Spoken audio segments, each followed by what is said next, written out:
आता डिसेंबर 2025ला नेमकं काय झालं आणि ही फिर्याद देणारा दुसरं तिसरं कोणी नाही आहे, तर ही फिर्याद देणारा व्यक्ती जो आहे त्याचं नाव आहे की माझ्या मुलीचं लग्न आहे आणि मी त्या लग्नाच्या कार्यक्रमात व्यस्त आहे, ते झाल्यानंतर आपण यावर बोलू असं म्हणून त्यांचं संभाषण कट झालं. कॅप्टन अशोक खरात, ज्याला भोंदू बाबा अशोक खरात असं म्हटलं जातं, त्याला कॅप्टन ही उपाधी लावू नये अशा प्रकारचा निर्णय जो आहे तो देखील झालेला आहे. नमस्कार, मी लक्ष्मण घाटोळ, न्यूज 18 मराठीमध्ये आपलं स्वागत.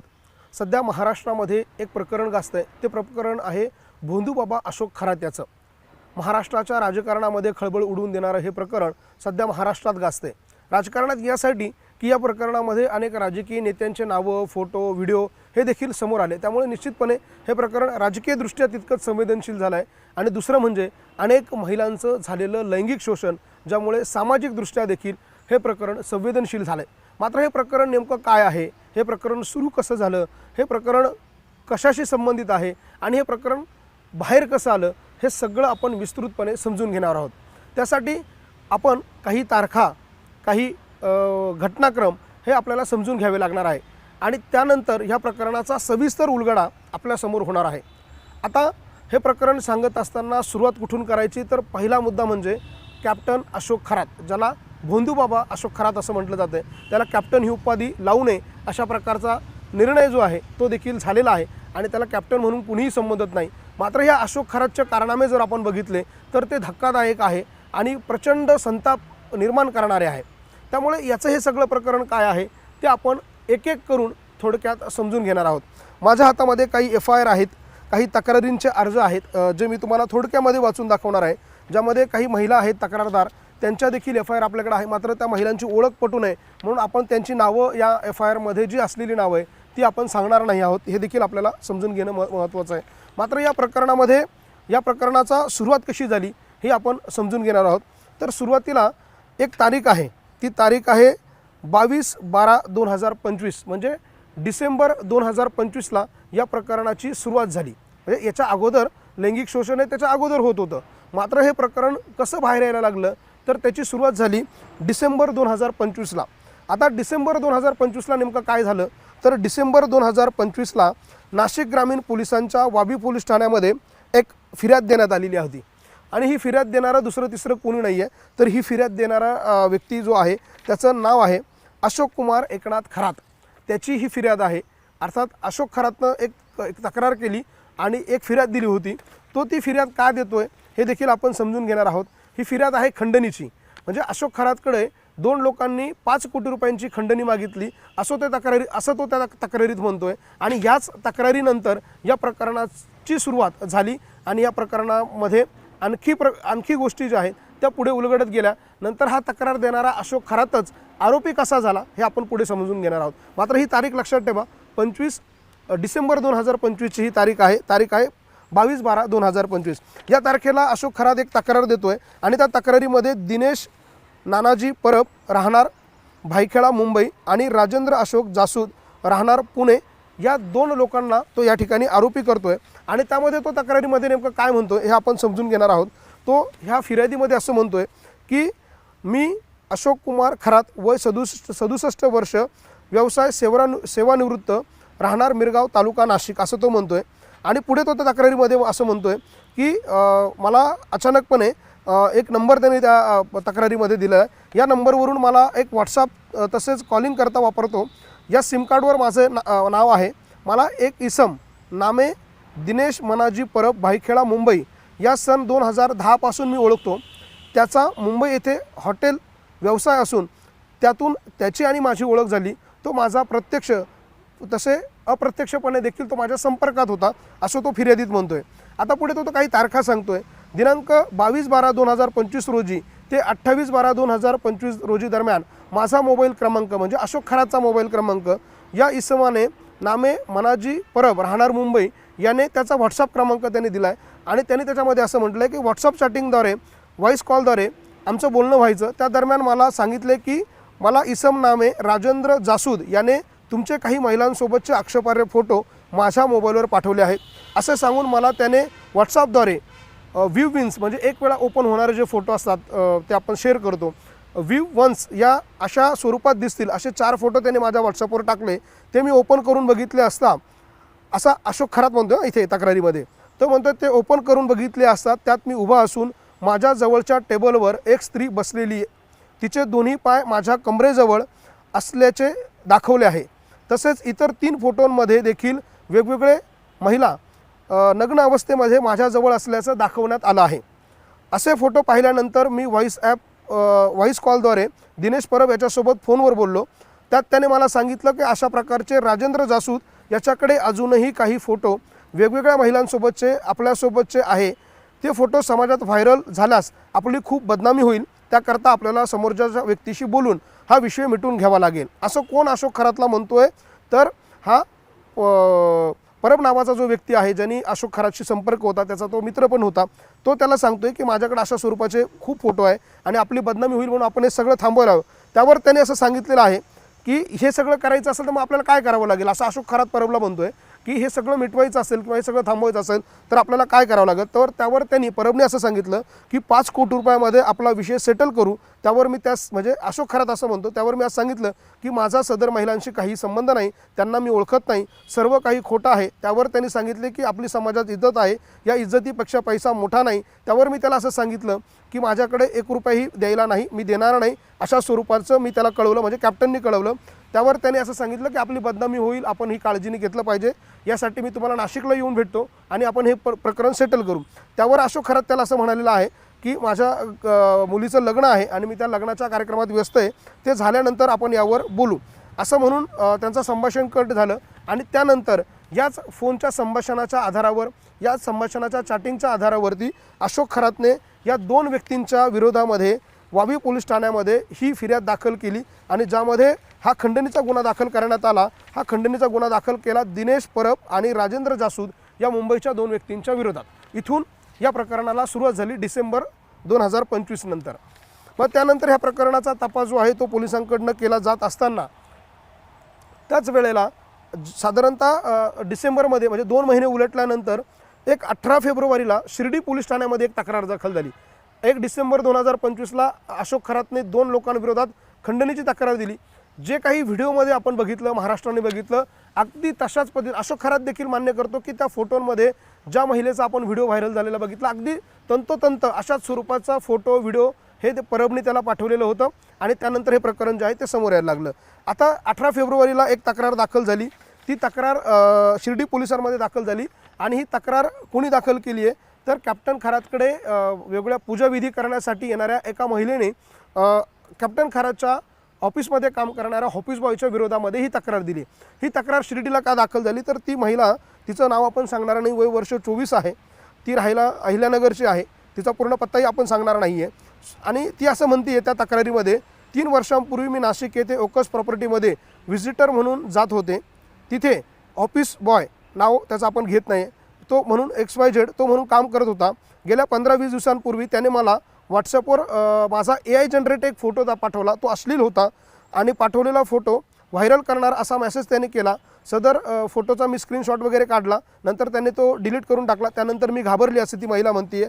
आणि हे सगळं झाल्यानंतर मी माझ्या घरच्यांना हे सगळं प्रकरण घाबरून मला सुचत नव्हतं आणि भीतीपोटी मी माझ्या घरच्यांना काही सांगितलं नाही असं ती महिला म्हणते. परंतु 7 दिवसांनंतर असं घडलं की मी गुरुवारी शिर्डी मंदिरामध्ये गेली. शिर्डी मंदिराच्या गेट नंबर 4वर गर्दी होती. त्या गर्दीमध्ये एक व्यक्ती माझ्या कानाजवळ आला आणि तो पुटपुटला की एक अशा व्यक्तीने तुझे अश्लील फोटो, अशा व्यक्तीकडे तुझे अश्लील फोटो आहेत, ते आम्ही व्हायरल करणार आहोत, असं बोलून तो तिच्या कानाजवळून निघून गेला. आणि मला असं कळलं, मला नंतर असं लक्षात आलं की जो माझ्या कानाजवळ पुटपुटून गेला तो ओकस प्रॉपर्टीमध्ये कामाला होता. त्याने माझा फोटो वापरून AI फोटो जनरेट केला, मॉर्फिंग करून अश्लील फोटो तयार केले. आणि माझी खात्री आहे त्याने मला पाठवलेला फोटो प्रिंट मी सोबत म्हणजे त्यांनी ते फोटो त्याला जोडलेत त्या तक्रारीमध्ये.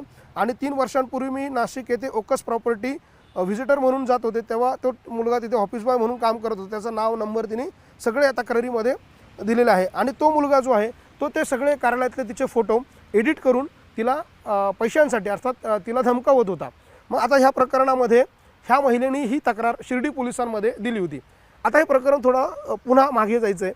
जे डिसेंबर 2025ला कॅप्टन खरातने जी तक्रार दिलेली होती त्या तक्रारीचा थेट संबंध या सगळ्या प्रकरणाशी येतो.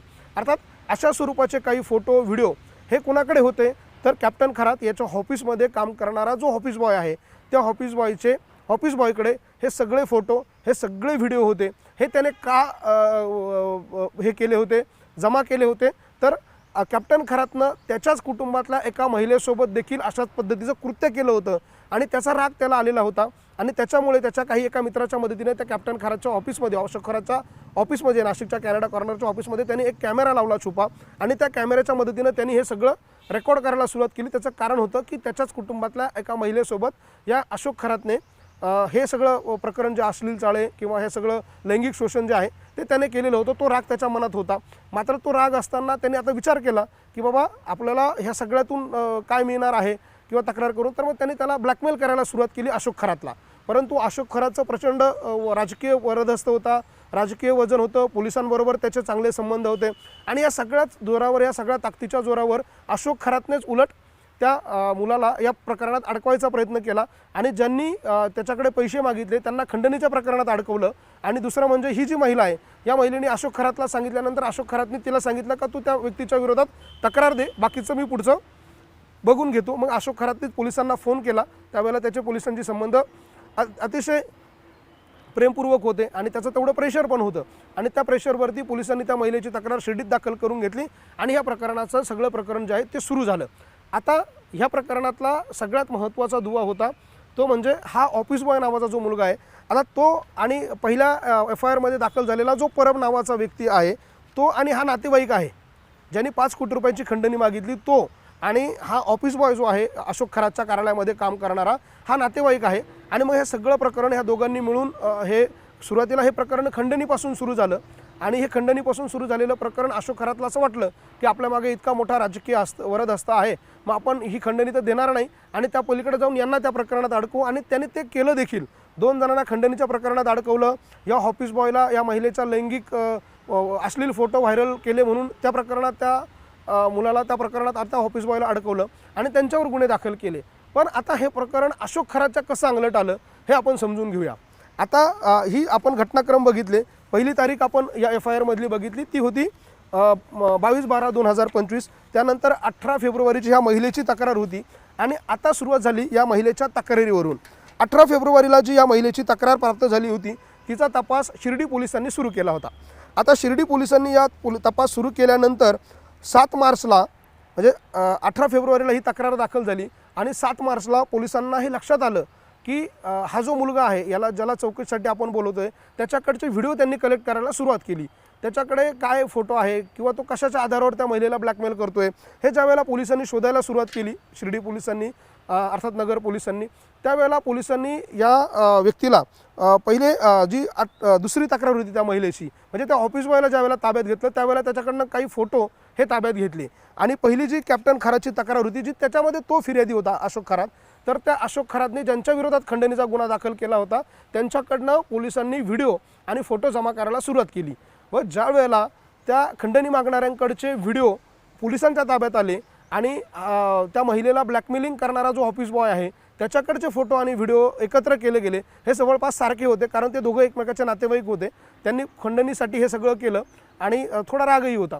आणि मग हे प्रकरण सुरुवात झाली. मग पोलिसांच्या हे लक्षात आलं की हे प्रकरणामध्ये जो तक्रारदार अशोक खरात आहे किंवा अशोक खरातच्या सांगण्यावरून ज्या 2 तक्रारी झाल्या, एकावर खंडणी केली आहे, याच्यावर महिलेच्या विरोधातली तक्रार आहे, याच्यामध्ये मेन जर कुठला सगळ्यात जास्त प्रकरण गंभीर आहे तर हे महिलांच्या लैंगिक शोषणाचं आहे.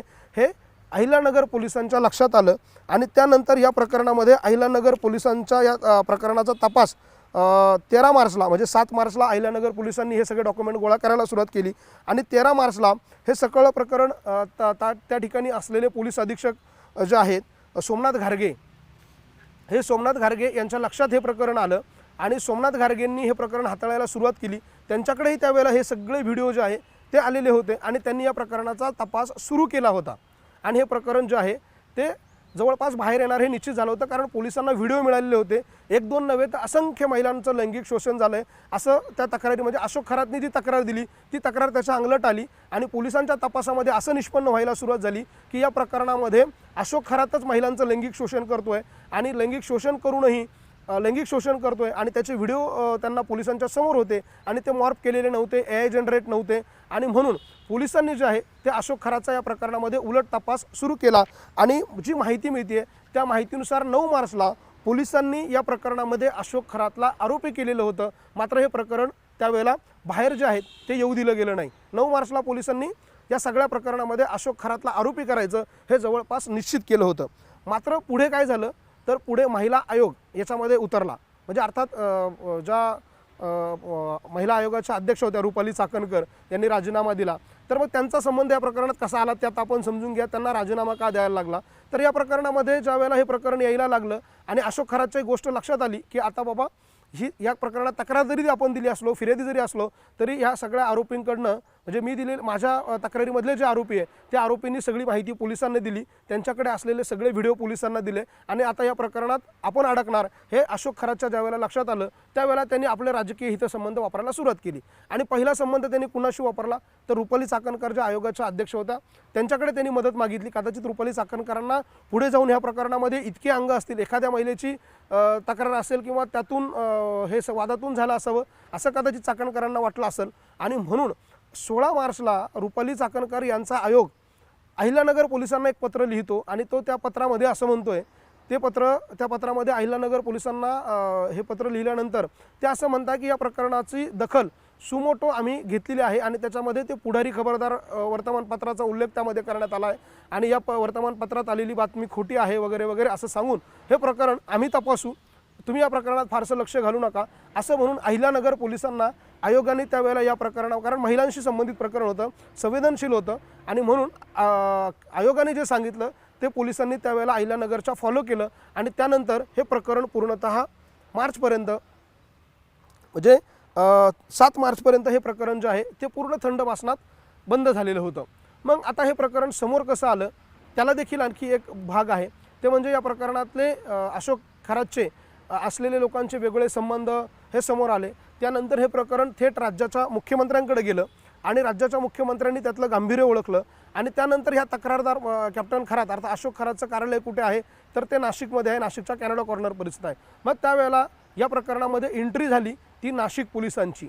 या प्रकरणामध्ये संदीप कर्णिक जे नाशिक शहराचे पोलीस आयुक्त आहे त्यांना थेट मुख्यमंत्र्यांकडून आदेश आले की हे प्रकरण तुम्ही हँडल करा आणि या प्रकरणातलं सत्य काय आहे ते तुम्ही बाहेर आणा अशा प्रकारच्या सूचना नाशिक पोलिसांना दिल्या आणि त्यानंतर या प्रकरणामध्ये एंट्री झाली ती नाशिक पोलिसांची. मग नाशिक पोलिसांनी या व्हिडिओच्या माध्यमातून या ज्या तक्रारदार महिला आहे त्यांचा शोध घ्यायला सुरुवात केली आणि पहिली तक्रार या प्रकरणामध्ये अशोक खरातच्या विरोधात लैंगिक शोषणाची दाखल झाली. ती तक्रारीची कॉपी आपल्या हातामध्ये आहे. ती तारीख आहे 17 मार्च 2026. मोडस तीच आहे गुन्ह्याची जे अशोक खरातनी त्याच्या फिर्यादीमध्ये सांगितलं होतं का एका महिलेचे फोटो जे फोटो त्यांनी मला ब्लॅकमेल करण्यासाठी पाठवले त्या फोटोमध्ये काय आहे तर एक महिला टेबलवर बसली, तिचे पाय माझ्या गळ्यात ठेवलेले आहे वगैरे वगैरे आणि अशा स्वरूपाचे जे काही फोटो आहे ते मला पाठवले आणि माझ्याकडे पैसे मागितले असं तो त्याच्या फिर्यादीत म्हटला. अगदी तंतोतंत तशाच स्वरूपाची घटना ही महिला फिर्यादी तिच्या फिर्यादीमध्ये नाशिकला सरकारवाडा पोलिसांमध्ये जी फिर्याद दिली 17 मार्चला त्या फिर्यादीमध्ये ही महिला ती घटना जशीच्या तशी सांगते. ती घटना काय आहे हे मी तुम्हाला वाचून दाखवतो. आता ती महिला त्याच्याकडे का गेली, कशासाठी गेली हे आपण थोडक्यात समजून घेऊया. आता या प्रकरणामध्ये त्या महिलेचं नाव आपण सांगणार नाही, वय तिचं 28 वर्षे, खाजगी नोकरी करते, नाशिकमध्ये राहिला आहे, तिचा पूर्ण पत्ता आपण सांगणार नाही. वरील ठिकाणी तिचा पती, सासू सासरे यांच्यासोबत ती राहिला असून एका ठिकाणी ती काम करते आणि 1 मार्च 2019 मध्ये असं ती महिला म्हणते म्हणजे महिना मार्च 2019 मध्ये माझ्या घरच्यांनी माझ्या लग्नासाठी मुलगा बघायला सुरुवात केली. म्हणजे ह्या महिला ही जी पहिली फिर्यादी आहे या प्रकरणातली तिचं या बाबाशी कनेक्शन कसं आलं आणि ती कशी याच्यामध्ये फसली हे ती त्या फिर्यादीत सांगते आणि ही फिर्याद वाचल्यानंतर तुमच्या लक्षात येईल की या बाबाची मोडस काय होती आणि महिला या बाबाच्या जाळ्यात कशा अडकत होत्या. ही महिला म्हणते मार्च 2019 मध्ये माझ्या घरच्यांनी माझ्या लग्नासाठी मुलगा बघण्यास सुरुवात केली. माझे लग्न जुळत नसल्याने माझे नातेवाईक म्हणजे तिने नाव सांगितलं यांनी आमच्या घरी येऊन सांगितले की तंत्रमंत्राचा अभ्यास असलेले तसेच ग्रहतारे व कुंडली बघणारे ज्योतिषी बाबा नामे अशोक एकनाथ खरात उर्फ कॅप्टन, ऑफिस पत्ता ओकस प्रॉपर्टी कॅनडा कॉर्नर नाशिक यांच्याबद्दल मला त्या घरच्यांनी सांगितले. या बाबांना दैवी शक्ती आहे, ते ग्रहतारे कुंडली बघून समस्या सोडवतात तसेच लोकांना वेगवेगळे तोडगे देऊन लोकांना अडचणीतून दूर काढतात. माझे लग्न चांगल्या ठिकाणी जुळवण्यासाठी, श्रीमंत स्थळ मिळण्यासाठी, तसेच माझे करिअर चांगले घडावे यासाठी माझ्या घरच्यांनी मला तिच्या नातेवाईकांसोबत ओकस प्रॉपर्टी कॅनडा कॉर्नर येथे घेऊन गेले. मार्च 2019मध्ये मी माझे नातेवाईक यांच्यासोबत अशोक खरात या बाबाच्या ऑफिसमध्ये गेले. तिथे गेल्यावर 2-3 लोक बसलेले होते. अशोक कुमार खरात हे बाबा त्यांच्या चेंबरमध्ये बसलेले असल्यामुळे आम्हाला तेथील लोकांनी सांगितले अशोक कुमार खरात या बाबाच्या चेंबरमध्ये दरवाजाला तसेच बाहेरील बाजूस काच होती. त्या काचेतून अशोक कुमार खरात बाबांच्या चेंबरमध्ये काही एक दिसत नव्हते. बाबा बाहेर बसलेले असलेल्या भक्तांना चेंबरमध्ये बोलावून त्यांच्या अडीअडचणीवर उपाय सांगून तोडगे देत होते. म्हणजे असं ती घटनाक्रम सांगते सुरुवातीला. मग त्यानंतर ती आतमध्ये जाते बाबाकडे. बाबा बाहेर असलेल्या भक्तांना बोलत असं ती म्हणते. चेंबरमध्ये गेलो म्हणजे ती पुढे म्हणते तो आमचा नंबर आल्यानंतर आम्ही तिच्या नातेवाईकाबरोबर खरातच्या केबिनमध्ये गेली.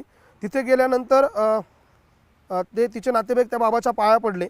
त्यामुळे मी देखील त्याच्या पाया पडले आणि नमस्कार केला. त्यानंतर माझे नातेवाईक यांनी अशोक कुमार बाबांना सांगितलं का हिचं लग्न जमत नाही, चांगल्या ठिकाणी जुळावं, करिअर चांगलं घडावं यासाठी उपाय तोडगा देण्याबाबत तिच्या नातेवाईकांनी बाबाला सांगितलं. मग असं सगळं सांगितल्यानंतर बाबांनी डोळे बंद करून काहीतरी मंत्र ते पुटपुटले. म्हणजे अशोक खरात मंत्र पुटपुटला. त्यानंतर अशोक कुमारांनी डोळे उघडून म्हणजे मला सांगितलं, म्हणजे त्या महिलेला सांगितलं की तुझं भविष्य मी बघितलं आहे, मला दैवी शक्ती प्राप्त असून त्या शक्तीच्या सामर्थ्याने मी असं सांगितले की तुझे भविष्य बघितले आहे आणि तुझ्या आयुष्यातले सगळे अडथळे दूर करतो. तुझे श्रीमंत घराण्यात लग्न होईल, तुझे करिअर देखील घडेल, त्यासाठी तुला माझ्याकडे येऊन काही विधी करावे लागतील असं बाबा त्या महिलेला सांगतोय. नंतर विधी करावे लागतं सांगितलं असे सांगून माझ्या नातेवाईकांना त्यानंतर आम्ही अशोक बाबांच्या चेंबरमधून बाहेर आलो. तेव्हा त्या दिवशी अशोक खरात यांनी ऑफिसमध्ये असलेल्या भक्त लोकांना देखील खरात बाबांना दैवी शक्ती वगैरे प्राप्त असं सांगून आम्ही बोलून बाहेर पडलो. त्यानंतर ती महिला असं म्हणते त्यावेळेस माझं कॉलेज चालू होतं आणि कॉलेजसाठी मी शिक्षण चालू असल्याने बाबांना सांगितल्याप्रमाणे मी ऑफिसला विधी जाऊ लागले. म्हणजे 2019 नंतर ते विधी करायला त्या ठिकाणी जायला लागली. 2020मध्ये कोविडच्या कालावधीमध्ये ती महिला गावी गेली असल्याने अशोक कुमार खरात बाबांच्या ऑफिसला जाऊ शकली नाही. तसेच कोविडच्या काळात माझ्या घरच्यांनी माझे लग्न करण्यास स्थगित केले होते. म्हणजे तिचं लग्न जे आहे ते कोविडचा काळ होता आणि त्या काळात तिचं लग्न स्थगित झालं. मग पुन्हा तिच्या लग्नाचा विषय सुरू झाला. 2021मध्ये ती महिला म्हणते मला पाथर्डीमधलं एक लग्नाचं स्थळ आलं. त्या स्थळाबद्दल आम्ही माहिती घेण्यासाठी खरातांकडे गेलो, म्हणजे अशोक खरातकडे गेले की हे स्थळ कसं आहे बाबा, ह्या स्थळाची माहिती घ्यायला आम्ही बाबाकडे गेलो. त्यावेळेला तिचे नातेवाईक तिच्याबरोबर होते. ऑफिसमध्ये गेल्यावर बाबांनी मला एका काळ्या रंगाचा खडा दिला, पेटंट बनवून घालण्यासाठी दिलं. सदरचा खडा जो आहे तो गळ्यात घातल्यास तुला मागणी केलेल्या मुलासोबत तुझे लग्न जुळेल. जर हा खडा तू गळ्यात घातला नाही किंवा तो काढून टाकला तर तुझे ठरलेले लग्न मोडेल असं बाबा तिला म्हणाला. यानंतर बाबांनी तिला सांगितल्यानंतर बाबांनी दिलेला काळा खडा पेटंट बनवून ती गळ्यामध्ये घालायला तिने सुरुवात केली आणि हे वर्ष होतं जुलै 2021मध्ये. सायखेडा त्याच्यानंतर 2021मध्ये नाशिकपासून लांब असलेल्या एका गावामध्ये तिचा साखरपुडा झाला. परंतु त्या दरम्यान MSCचं तिचं शिक्षण ती घेत होती. कॉलेजला गेल्यावर बाबांनी दिलेला खडा मी गळ्यातून काढून ठेवायला लागले. म्हणजे तिचा साखरपुडा जमला होता, बाबांनी जो खडा दिला त्यानंतर तिचं लग्न जमलं. ते लग्न जमल्यानंतर ती पुन्हा कॉलेजला जायला लागली आणि कॉलेजला जायला लागल्यानंतर तिला जो बाबांनी खडा दिला होता तो काढून ठेवायला लागली कॉलेजला, असं ती त्या तक्रारीत म्हणते. आणि त्यानंतर मी गेल्यानंतर तिचा साखरपुडा ठेवायला लागले. खड्याची गरज नसल्याचं मला वाटायला लागलं, म्हणजे तो खडा गळ्यात घालायची मला गरज नाही, माझा साखरपुडा झाला, आता मला तो खडा काही गळ्यात घालायची गरज नाही, म्हणून तिने तो खडा काढायला सुरुवात केली. त्यानंतर बाबाने दिलेला खडा ती कॉलेजला गेल्यावर काढून ठेवायला लागल्यानंतर होणाऱ्या काही दिवसानंतर म्हणजे 1 आठवड्यानंतर तिचं म्हणणं असं आहे की 1 आठवड्यानंतर माझ्या होणाऱ्या सासरच्या लोकांनी लग्न करण्यास नकार देऊन लग्न मोडलं. तेव्हा मला व माझ्या घरच्यांना धक्का बसला. तेव्हा माझा अशोक कुमार बाबांवर विश्वास बसू लागला. अशोक कुमार बाबांनी दिलेला खडा मी काढून टाकल्यामुळे माझे लग्न मोडले असा माझा समज होऊन अशोक कुमार बाबांच्या बोलण्यास माझा अंधविश्वास निर्माण झाला असं ती म्हणते. त्यानंतर त्या महिन्यात मी पुन्हा माझे नातेवाईक यांच्यासमोर बाबांच्या ऑफिसला गेले. अशोक कुमार बाबा यांनी लग्न मोडल्याचे सांगितले. गेल्यावर कॉलेजला गेल्यावर मी खडा काढून ठेवत होते असंही मी त्यांना खरं सांगितलं. त्यांनी यावर सांगितले की तू काळजी करू नको, मी तुला पुन्हा पुष्कराज नावाचा खडा देतो. तो खडा तू खंडोबाच्या मंदिरात जाऊन खंडोबाला 11 नारळ अर्पण करून गळ्यात पेटण बनवून घाल. तुझे चांगल्या ठिकाणी लग्न जुळेल. तू माझ्या मुलीसारखी असून तुझे कन्यादान मी स्वतः करेन असं अशोक कुमार बाबांनी मला सांगितले. त्यानंतर अशोक कुमार बाबांनी त्यांच्या टेबल ड्रावरमधून एक फिक्कट रंगाचा खडा काढला, तो टेबलावर ठेवला, काहीतरी मंत्र पुटपुटले, त्यानंतर तो खडा मला त्यांनी गळ्यात घालायला दिला.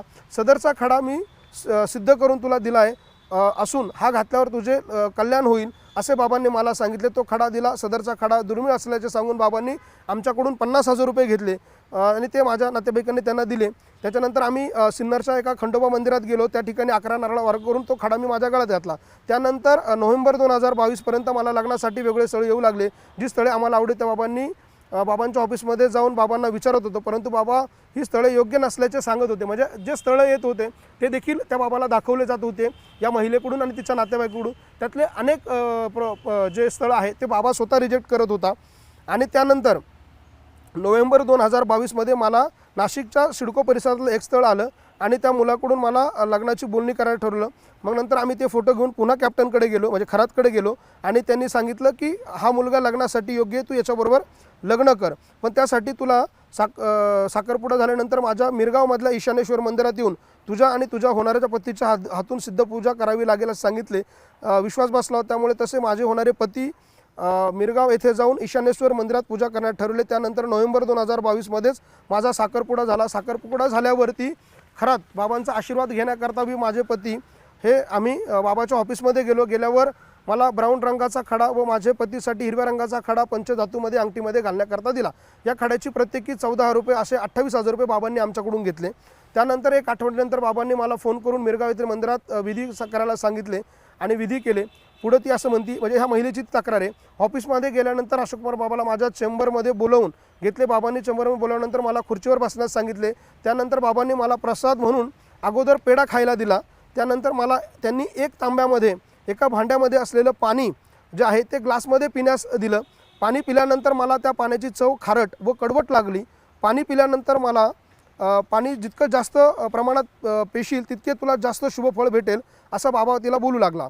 पिलेला ग्लास डोक्यावर धरून उभे राहण्यास सांगितले व डोळे बंद करून गायत्री मंत्र म्हणण्यास सांगितले. त्याप्रमाणे मी ग्लास डोक्यावर धरून उभी राहिली व डोळे बंद करून गायत्री मंत्र म्हणू लागली.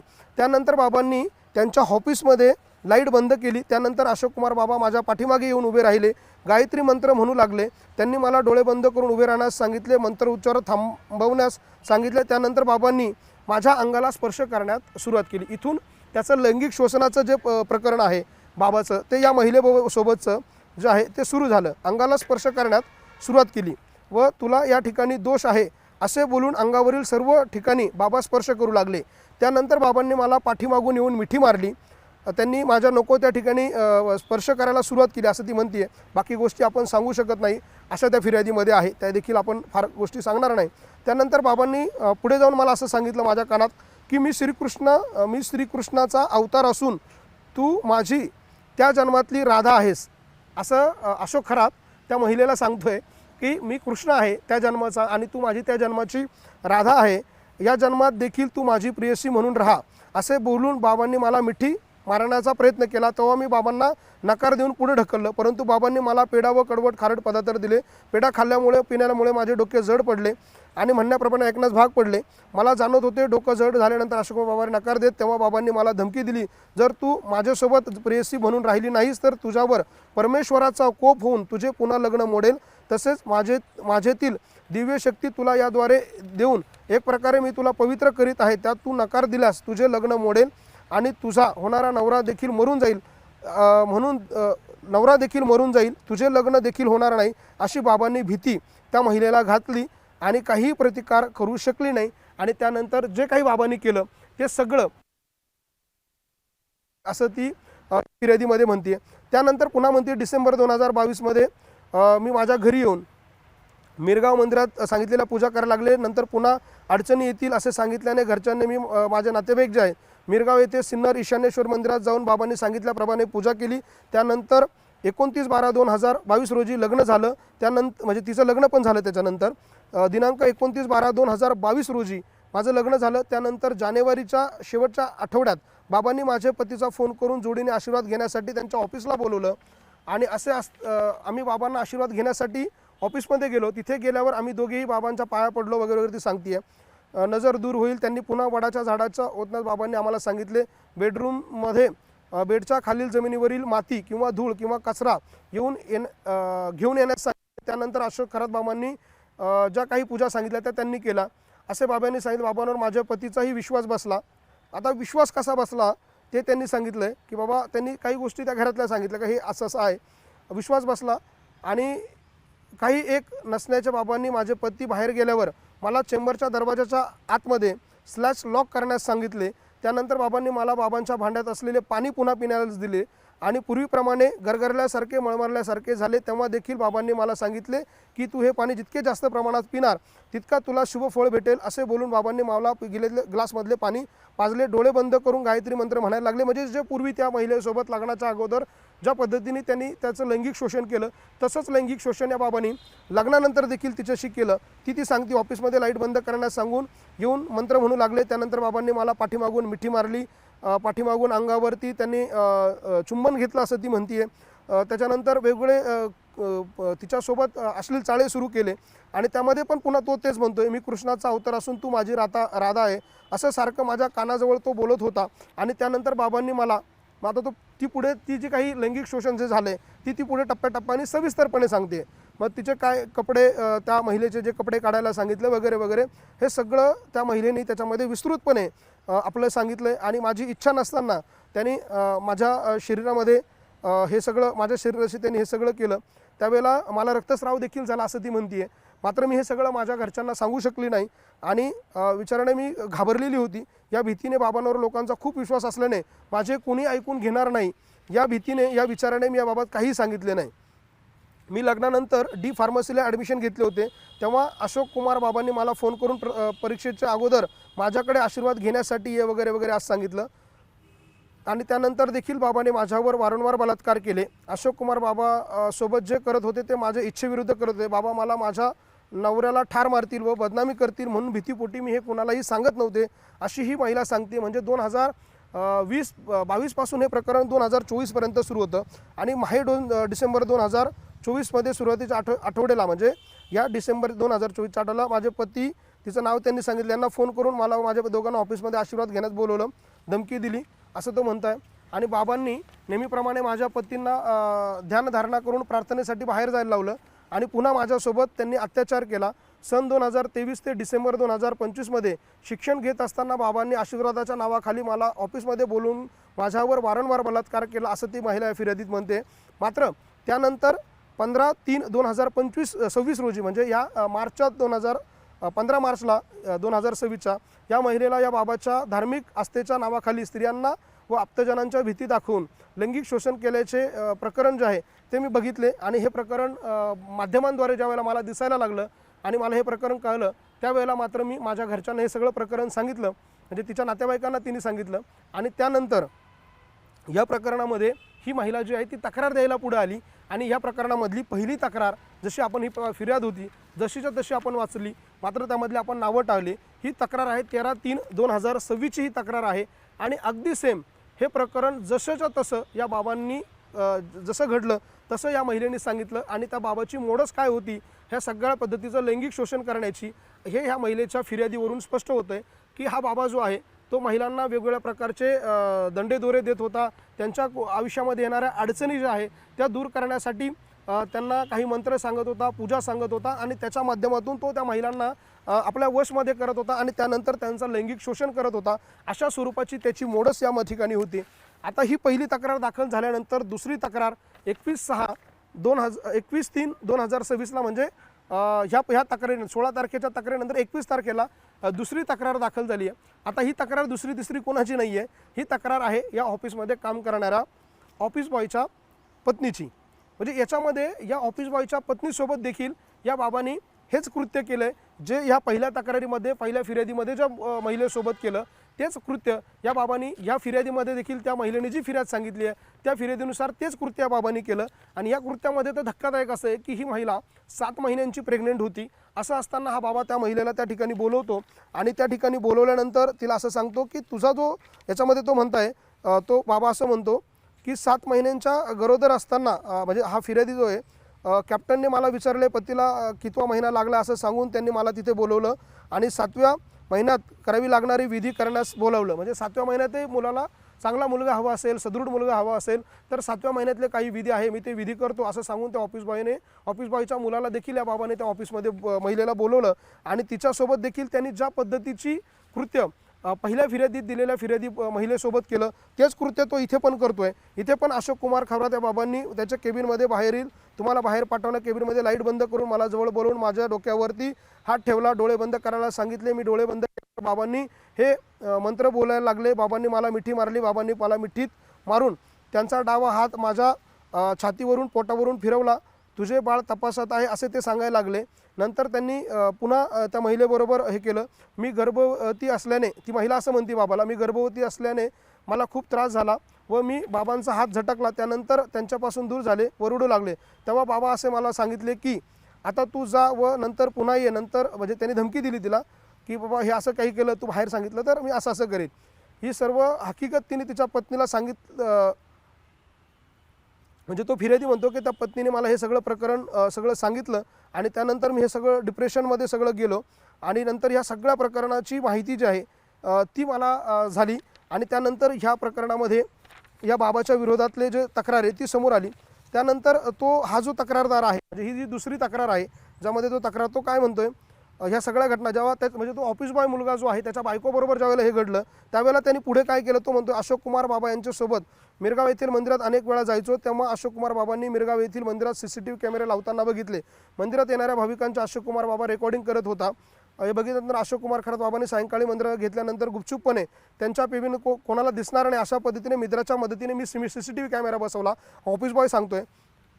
त्यानंतर एके दिवशी अशोक कुमार बाबा हे त्यांच्या ऑफिसमध्ये बसलेले CCTV कॅमेरावर DVR माझ्या मित्राच्या मदतीने काढून घेऊन त्यातील व्हिडिओ पेनड्राईव्हमध्ये आम्ही घेतले आणि ते व्हिडिओ बघितले असता अशोक कुमार खरात हे बाबा व्हिडिओमधील स्त्रिया काहीतरी खायला देत असल्याचे आणि पाणी पिण्यास देत असल्याचे दिसले। त्यानंतर महिलांच्या डोक्यावर ग्लास धरून पाठीमागून मिठी मारून दिसले। अशा प्रकारे व्हिडिओमध्ये असणाऱ्या महिला अशोक कुमार खरात व बाबांच्या मुलीच्या वयाच्या असूनही बाबा त्यांच्यासोबत हे कृत्य करत होते।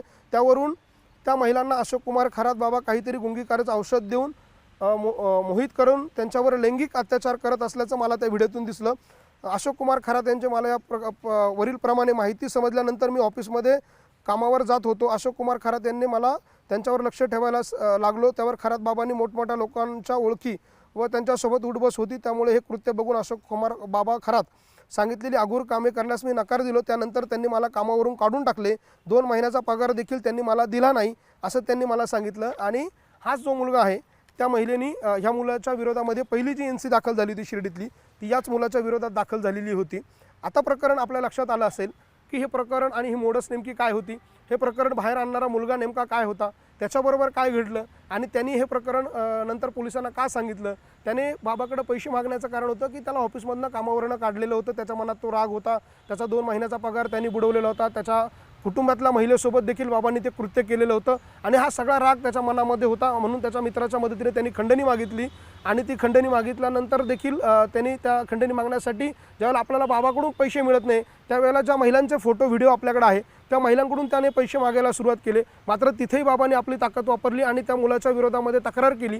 मात्र घडलं हेच की ह्या मुलाची ज्यावेळेला चौकशी सुरू झाली, या खंडणी मागणाऱ्यांची ज्यावेळेला चौकशी सुरू झाली त्यावेळेला त्यांच्याकडून जे व्हिडिओ आणि फोटो पोलिसांना मिळाले ते पोलिसांना मिळालेले फोटो आणि व्हिडिओ हे ह्या प्रकरणाचा हे सगळं प्रकरण जे आहे ते बाहेर यायला सुरुवात झाली आणि याच व्हिडिओ आणि फोटो बघून पोलीस प्रशासन थक्क झालं, राज्याचे मुख्यमंत्री थक्क झाले आणि त्यानंतर त्यांनी या प्रकरणामध्ये कठोर कारवाईचे आदेश दिले आणि त्यानंतर या सगळ्या कारवाया सुरू झाल्या। जशा या तक्रारी आपल्या हातामध्ये आहे, जशी ही पहिली फिर्याद आहे, दुसरी फिर्याद आहे, तशाच आत्तापर्यंत 6 फिर्यादी आत्तापर्यंत नाशिक पोलिसांनी दाखल केलेल्या आहे आणि 6ही फिर्यादींमध्ये या बाबाची मोडस सारखी आहे।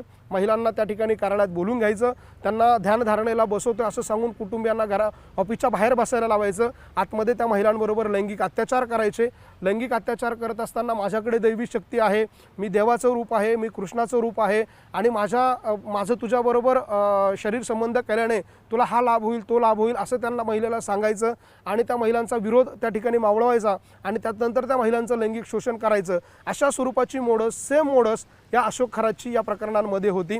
1-2 नव्हे तर कमीत कमी 25-50 महिला यामध्ये अडकल्या आहेत असा संशय पोलिसांना आहे। मात्र आत्तापर्यंत 6 तक्रारी या प्रकरणात पुढे आलेला आहे, आणखी काही तक्रारी या प्रकरणात पुढे येतील अशा प्रकारचा अंदाज आणि विश्वास पोलिसांना आहे. मात्र हे प्रकरण काय होतं, कसं हे समोर आलं, हे आता आपण ह्या सगळ्या व्हिडिओच्या माध्यमातून बघितलं. त्यामुळे निश्चित या प्रकरणामधले आणखी काही धागेदोरे पोलिसांना मिळतील आणि त्यानंतर या खुनाचा म्हणजे आता काही तासांपूर्वी बाबावर जो काही खुनाचाही आरोप करण्यात आला, म्हणजे जसं तो लैंगिक शोषण करत होता त्याच पद्धतीनं बाबा जमिनी बळकवण्यासाठी देखील प्रशासनाचा वापर करत होता, पोलिसांचा वापर करत होता. बाबाकडे येणारे जाणारे लोक काही छोटे मोठे नव्हते. बाबाकडे मंत्री यायचे, बाबाकडे जिल्हाधिकारी उपजिल्हाधिकारी दर्जाचे अधिकारी यायचे, पोलीस अधीक्षक, पोलीस आयुक्त, वरिष्ठ पोलीस अधिकारी, RTO अधिकारी अशा दर्जाचे राज्यभरातले वेगवेगळ्या राज्यातले देखील अधिकारी या बाबाकडे पूजेसाठी विधीसाठी यायचे.